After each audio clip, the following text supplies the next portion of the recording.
So, hello everyone. Now we are going to discuss about our part 13 GLA book reading with explanation. In this session, we will cover social role, social control and social power. So, student हम लोग session को start करते हैं.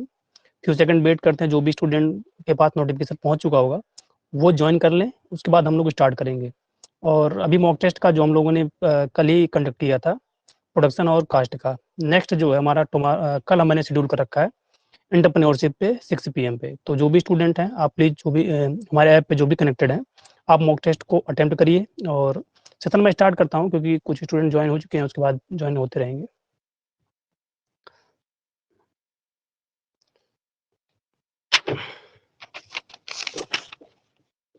First of all social roles. Social roles क्या है?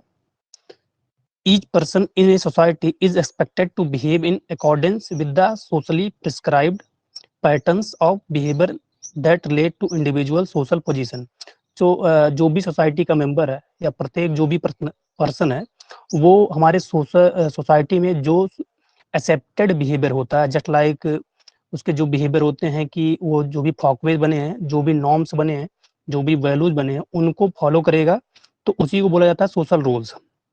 And to particular social situation in which the individual operate. Society has expectation both about observable act and about ideas, attitude and values. तो society के जो भी member होते हैं आपसे expectation करते हैं कि जो भी सोशली एक्सेप्टेंस बिहेवियर है उसको आप फॉलो करेंगे. नेक्स्ट, सोशल रोल्स में भी टू टाइप्स. तो सोशल रोल जो होते हैं वो टू टाइप्स के होते हैं. पहला हमारा एस्क्राइब्ड रोल होता है. एस्क्राइब्ड रोल सच टाइप का रोल होता है जो कि इंडिविजुअल को सोसाइटी मेंबर से उसके कल्चर के अकॉर्डिंग उसको अलॉट किया जाता है. These role are assigned by culture and society to an individual. To become head of 1000 is generally an ascribed role. तो अगर इसका एग्जाम्पल देखा जाए तो जो लीडर होते हैं वो सोसाइटी के द्वारा उनको रोल दिए जाते हैं और उसको उनके लिए वो वर्क करता है, तो इसको एस्क्राइब्ड रोल होता है. नेक्स्ट सेकंड क्या हमारा achieved roles. These role are earned or achieved by the people through individual effort and competition. Elected leaders adopter leader fall in the category.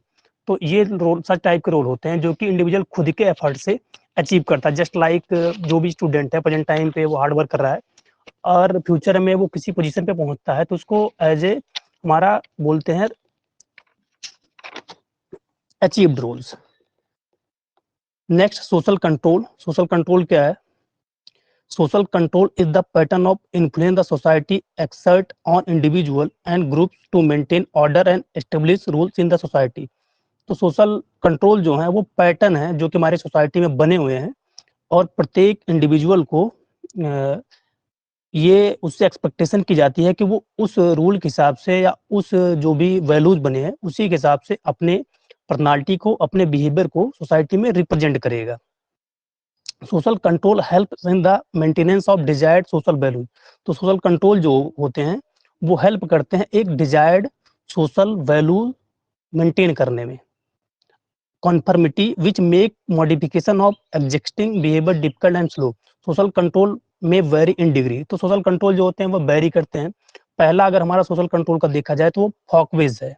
फॉकवे क्या होते हैं? Are the informal rules of behaviour based on habit and tradition. तो ये informal rules होते हैं जो कि behaviour से रिलेटेड होते हैं और ये हमारे हैबिट से और ट्रेडिशन से मिलकर बनते हैं.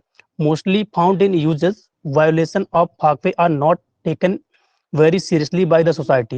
How a person shall eat or the type of dress on shall wear are determined by the folkway. तो folkway जो होते हैं जैसे कि हमारा ड्रेसिंग पैटर्न क्या है, हमारे किस हिसाब से बाल होने चाहिए या हमारा किसी भी टेबल सिटिंग मैनर क्या होना चाहिए, उठने से लेकर बैठने का तरीका, जो भी हमारे ओवरऑल पर्सनालिटी को रिप्रेजेंट करता है वो हमारे फॉकवेज में आते हैं. नेक्स्ट हमारा मोर्स क्या है? तो मोर्स जो है ये हमारे मोरल एक्टिविटी को रिप्रेजेंट करते हैं. Are socially acceptable way of behaviour that do involve moral standards. They are the group shared understanding about what to do and what to do, what not to do in a situation. The ways of behaviour implies some amount of compulsion, the deviation from which may invite several social action. तो Morse जो होते हैं ये socially acceptable behaviour होता है, जो कि आपको ये बताता है कि आपको क्या करना है, क्या नहीं करना है। एक्चुअली ये हमारे ओवरऑल बिहेवियर को कंट्रोल करता है कि अब मान लीजिए किसी भी आप स्पेशल ग्रुप में या किसी स्पेशल टाइप की सोसाइटी में जा रहे हैं, तो वहाँ पे आपको आपसे एक्सपेक्टेशन की जाती है कि आपको जो भी वहाँ के रूल रेगुलेशन है उसको फॉलो करेंगे। अगर इसका एग्जांपल हम लोग देखें, तो जब नेशनल एंथम होता है तो सब लोग प्रॉपरली स्टैंड होते हैं, तो उसी को यही हमारा एग्जांपल मोर्स का है। और इसका एग्जांपल अगर देखें, इसमें भी जो दिया है, rearing of a particular animal in spite of its profitability may not be acceptable to group और सोसाइटी। तो हमारे एज ए जो रिलीजियस के हिसाब से कुछ सोसाइटी में डिफरेंट डिफरेंट के एनिमल को रेयर करने का रिस्ट्रिक्शन है, तो ये हमारे मोर्स हो जाते हैं। नेक्स्ट हमारा नॉर्म्स क्या है, are the established behavior pattern of the member of a social system that is expected that the member of a society shall follow the norm. A person who deviates from the norm is generally regarded as a deviant by the other member of the system. An individual who first adopt a new technology may be regarded as a deviant by the other. तो norms जो होते हैं ये भी किसी भी society के established behaviour होते हैं सोशल सिस्टम के, जो कि एज ए नॉर्म्स बाद में चल के लाज बनते हैं किसी भी सोसाइटी के। और ये होते हैं कि जो भी न्यू टेक्नोलॉजी आती है, न्यू इन्वेंशंस होते हैं, नॉर्म से ही उनको उनको रिस्ट्रिक्ट किया जाता है कि वो कुछ उसमें उनके वैल्यूज से रिलेटेड जुड़े होते हैं, जिसकी वजह से वो न्यू टेक्नोलॉजी को, न्यू इन्वेंशन को अडॉप्ट नहीं कर पाते हैं। नेक्स्ट हमारे लाज क्या है, generally grow out of mores. तो जो मोर्स होते हैं वो फर्स्ट ऑफ ऑल लाज होते हैं, वो मोर्स से आते, नॉर्म से आते हैं। नॉर्म से आने के बाद जो ला हमारा बनता है, as the society become larger and more complex, codification of some of the modes tend to take place. These are given in shape of law for strict adherence and compliance. Simply enactment of law is not enough. People are to be educated and motivated to obey the law.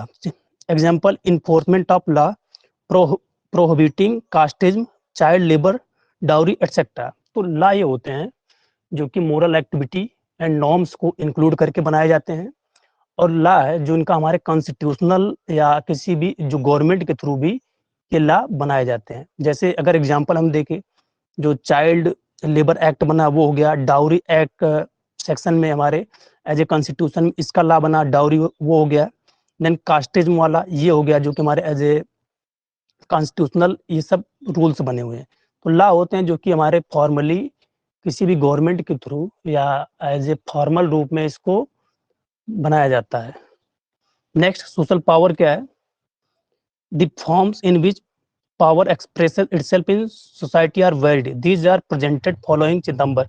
तो चिदम्बर ने 1997 में social powers को represent किया था। इसमें अगर हम लोग देखें, पहला क्या है, the elite membership of this powerful group may rest on several basis that make for prestige, status and consequent influence over individual and group in society. Example इसका देखें, wealthy elite, executive elite, community influentials। तो जो elites होते हैं ये according to power, उसके पास powerfulness कितना है, फिजिकल फैसिलिटी कितना है, उसी के बेसिस पे उसको दिया जाता है।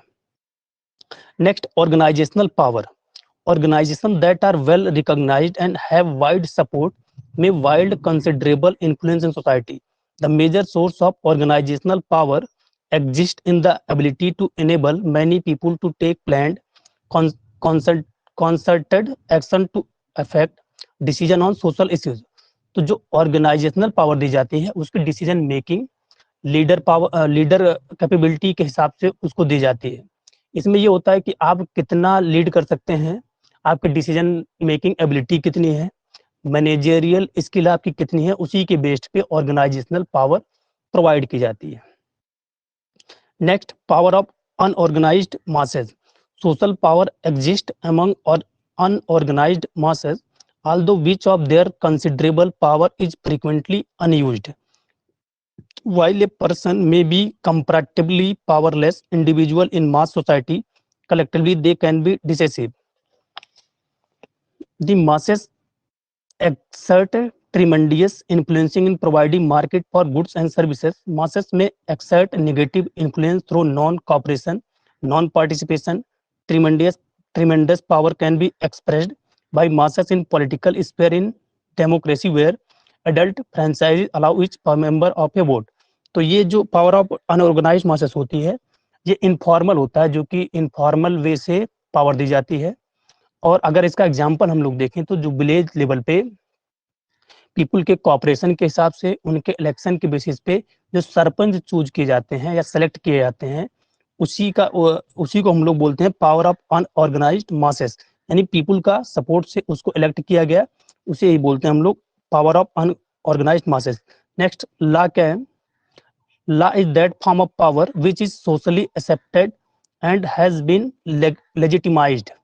तो लॉ ये फॉर्म पावर का फॉर्म है जो कि सब सोशली एक्सेप्टेबल है और सबको एक्सेप्ट करना होता है एज ए ये अथॉरिटी का नियम होता है। जैसे जो भी गवर्नमेंट होती है वो कुछ लॉ बनाती है, हर सोसाइटी के मेंबर को उसको फॉलो करना होता है।